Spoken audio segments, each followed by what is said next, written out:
বাংলা পক্ষ তো পাটকেল টাটকেল মেরেছে, কিন্তু বোঁদা একখানা ঢিল মারার জন্য মাননীয় মুখ্যমন্ত্রী মমতা বন্দ্যোপাধ্যায়কে ধন্যবাদ জানাই, সাধুবাদ জানাই। ভূমিপুত্র সংরক্ষণ যদি না করা হয় তাহলে বাংলার মাননীয় মুখ্যমন্ত্রীকে 6-7 দিন উপবাস রাখতে হবে সামনে। বাংলা পক্ষ সাধারণ সম্পাদক হিসেবে আমি প্রথমত বাংলা মাননীয় মুখ্যমন্ত্রীকে এই বিষয়ে ধন্যবাদ জানাই, সমর্থন জানাই, এবং একই সঙ্গে সিঁদুরে মেঘ দেখার মতো করে বলতে চাই, ঘরপোড়া গরু যে তো ভাষণ হলো, অ্যাকশন হবে কি?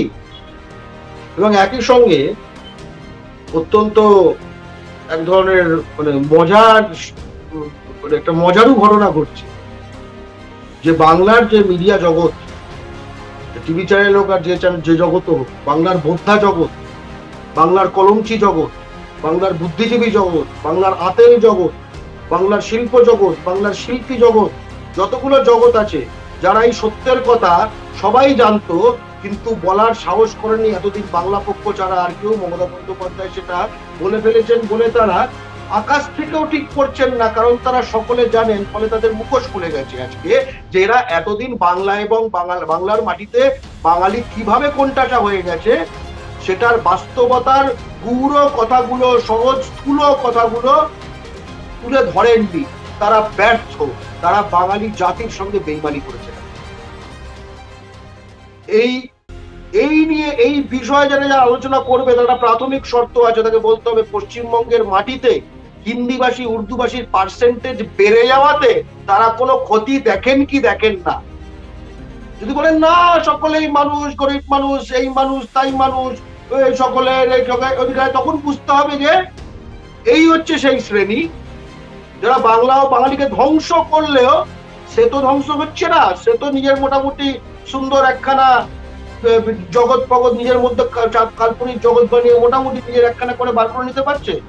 এই পুরো মৌরসি পাট্টায় এই কাঁচের ঘরের মধ্যে একটি বাংলা পক্ষ তো পাটকেল টাটকেল মেরেছে, কিন্তু বোঁদা একখানা ঢিল মারার জন্য মাননীয় মুখ্যমন্ত্রী মমতা বন্দ্যোপাধ্যায়কে ধন্যবাদ জানাই, সাধুবাদ জানাই, সংহতি জানাই, সমর্থন জানাই, এবং আরো বেশি করে জানাই কারণ তিনি লড়ছেন তৃণমূলের একাংশের বিরুদ্ধে, পুরো বিজেপির বিরুদ্ধে, প্রতিটা বহিরাগত IAS IPS এর বিরুদ্ধে, বহিরাগত মালিকানাধীন এবং বহিরাগত দালাল মিডিয়ার বিরুদ্ধে।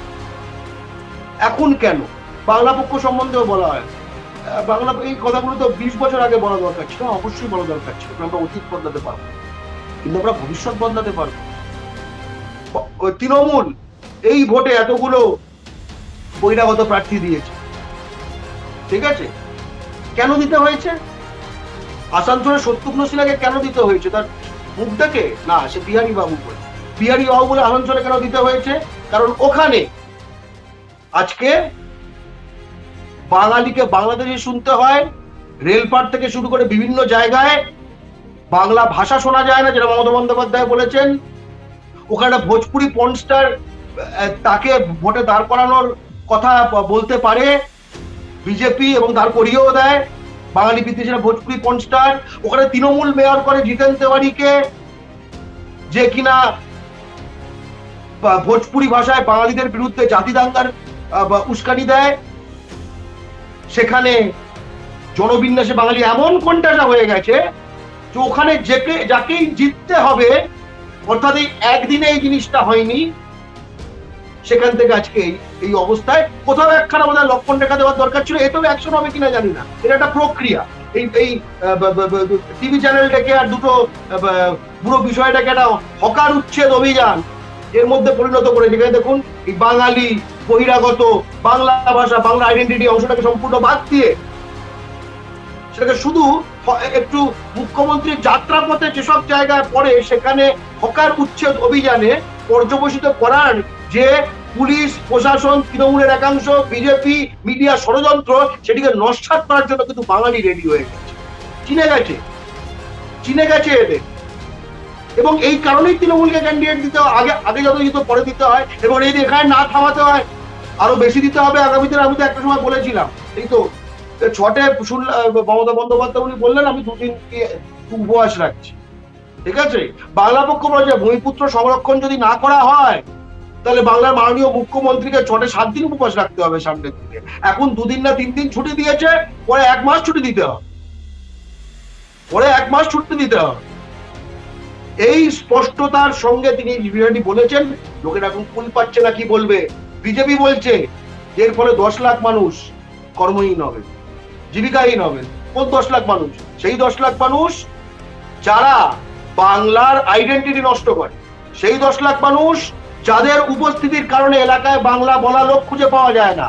তাহলে বাংলা বলা মানুষগুলি আজকে যখন অন্য রাজ্যে লাঠিচাটা খাচ্ছে, আর এই লোকগুলি বাংলার পুঁজি বাজার, চাকরি, জমি, অটো লাইন, টোটো লাইন, জনবিন্যাস, জনপ্রতিনিধিত্ব সবকিছু বাঙালির থেকে বেদখল করে আমাদের বাংলাদেশি বলে আমাদের নারীদের লোলুপ দৃষ্টিতে ভোগ করতে করতে আমাদের সবকিছু, আমাদের জাতিসত্তা, আমাদের জনপ্রতিনিধিত্ব, আমাদের বন্দর, আমাদের খনি সবকিছু নিচ্ছে। সেখানে যখন মুখ্যমন্ত্রী কথাটা বলেছেন, আমাদের সাধুবাদ থাকা দরকার। এটা তিনি রাজনৈতিক স্বার্থে বলে থাকুন, এটা তিনি ভোটের স্বার্থে বলে থাকুন, এটা তিনি লোকসভার পরে বলে থাকুন, এটা তিনি বিধানসভার আগে বলে থাকুন, এটা তিনি পৌরসভার আগে বলে থাকুন, এটা তিনি বাই ইলেকশনের আগে পরে বলে থাকুন, ডাজ নট ম্যাটার।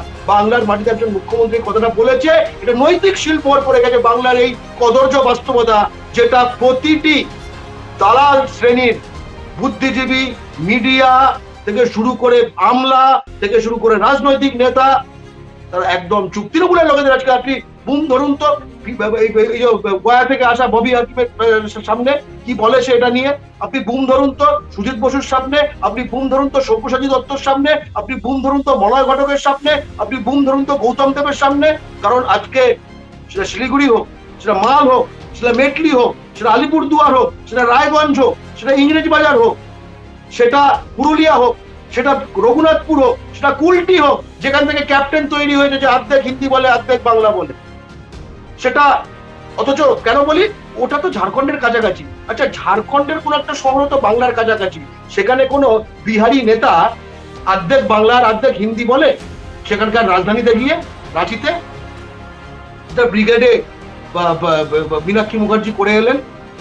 সেটা রানীগঞ্জ হোক, সেটা অন্ডাল হোক, সেটা দুর্গাপুর হোক, সেটা বর্ধমান হোক, বর্ধমান স্টেশন চত্বর ছাড়িয়ে এখন অনেক দূর চলে গেছে, সেটা গঙ্গার দুই পার হোক, সেটা ভাটপাড়া হোক, সেটা টিটাগড় হোক, সেটা কাকিনাড়া হোক, সেটা জগদ্দল হোক, সেটা শালকিয়া হোক, সেটা শ্যামনগর হোক, সেটা ওই জায়গায় ভদ্রেশ্বর হোক, সেটা চাপদানি হোক, ত্রিবেণী পেরিয়ে এখন চলে গেছে, সেটা আমাদের এখানে বড় বাজার হোক, রাজাবাজার হোক, খিদিরপুর হোক, গার্জেন রিচ হোক, সবকিছু বানতলা হোক, সব আজকে ডানকুনি সম্পূর্ণ দখল, হলদিয়া। এই যে বাস্তবতা উনি তুলে ধরেছেন, এরপরে কিন্তু সমাধান চাই, খুব স্পষ্টত সমাধান চাই। এই পুরো বিষয়টাকে ঘেটে দেওয়া যাবে না।